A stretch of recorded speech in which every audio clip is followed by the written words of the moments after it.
Bonjour. Vous avez dépassé le million de visiteurs cette semaine. C'était un objectif que vous étiez fixé. C'était un souhait bien évidemment. Et l'objectif c'était de se maintenir dans les 4,5%, 5% du visitorat total de l'expo.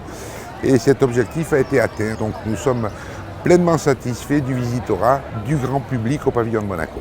Combien de visiteurs par jour viennent découvrir le pavillon de Monaco ? Bien, si on l'étale sur les 6 mois, sur les 182 jours d'exploitation, ça ramène à une moyenne de 5600 visiteurs jour. En ce moment, nous tournions les derniers jours à 15-18 000 personnes par jour. Donc voilà, mais la moyenne est de 5650 visiteurs par jour. Et qu'est-ce qui a le plus marqué les visiteurs ? Quels sont les retours que vous avez eus sur place, Albert ? Ce qui a le plus marqué les visiteurs, c'est en arrivant dans le pavillon de découvrir des manchots. Tout le monde s'est demandé pourquoi il y avait des manchots à Monaco. Et nous, c'était la question que l'on espérait. On rebondissait clairement en disant, bien voilà, à Monaco, il y a aussi un centre scientifique qui fait de belles choses, qui fait des études en Antarctique, en envoyant ces robots manchots pour s'intégrer dans les colonies et pour mesurer les différences de hauteur de glacier et voir quelles étaient les incidences sur le changement climatique. Et d'interpeller par la mise en évidence de ces manchots, je pense que ça a été une réussite. Alors l'heure est aujourd'hui au bilan. Quels sont les temps forts à retenir de la présence du pavillon de Monaco à Dubaï ? Alors, les temps forts, bien sûr, en tout premier lieu, c'est la journée nationale. Nous avons eu la chance d'avoir le prince souverain, sa sœur, la princesse Stéphanie, et puis une grosse délégation du gouvernement princier qui est venue à Dubaï. Nous avons reçu beaucoup d'autorités ce jour-là, d'autorités dubaïotes, bien évidemment, qui ont pu découvrir un spectacle culturel de toute beauté. Les ballets de Monte-Carlo ont fait sensation. Voilà, c'est quand même la journée qui a été la plus marquante durant l'expo. Mais à titre personnel, ce qui m'a beaucoup plu, c'est l'intervention de tout le gouvernement.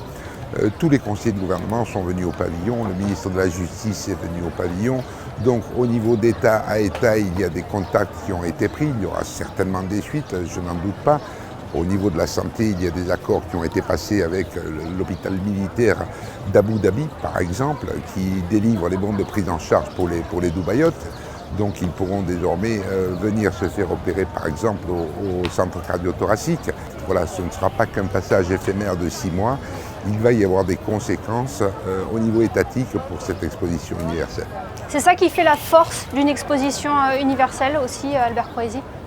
Je pense au-delà du grand public, il faut que les pays qui sont présents aujourd'hui mettent à profit pour établir des contacts, pour nouer des contacts.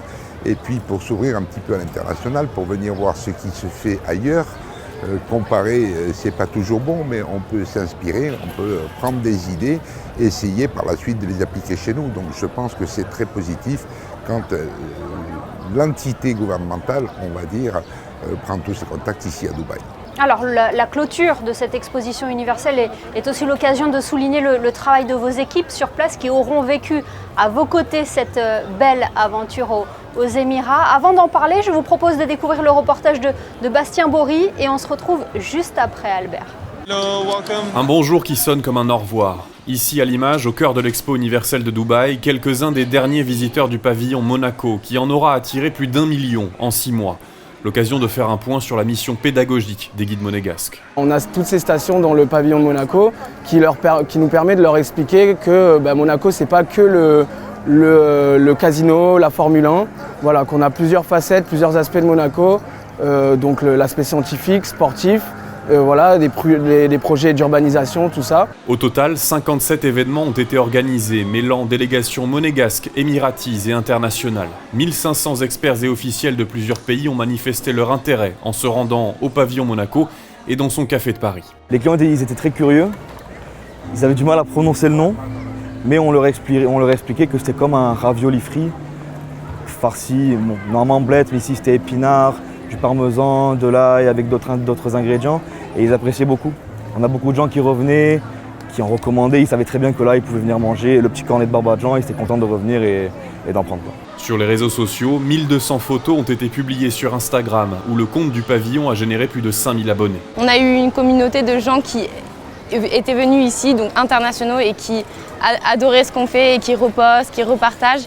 Et à Monaco aussi, on a des personnes qui nous suivent et qui nous soutiennent et donc ça fait plaisir.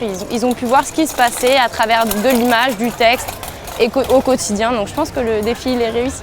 L'exposition universelle de Dubaï, initialement promise à l'échec en période de pandémie, a finalement atteint son objectif de dépasser la barre des 20 millions de visiteurs. Prochain rendez-vous, l'Expo universelle d'Osaka, au Japon, en 2025. Le compte à rebours est lancé. Albert Croesi, on sent qu'il régnait une très belle ambiance dans cette équipe avec la volonté de faire briller tous les atouts de Monaco. Oui, ce n'est pas pour rien que je les ai appelés très souvent mes ambassadeurs, mes petits ambassadeurs, parce qu'ils ont toujours été à l'écoute du public, très disponibles, très engagés, très souriants.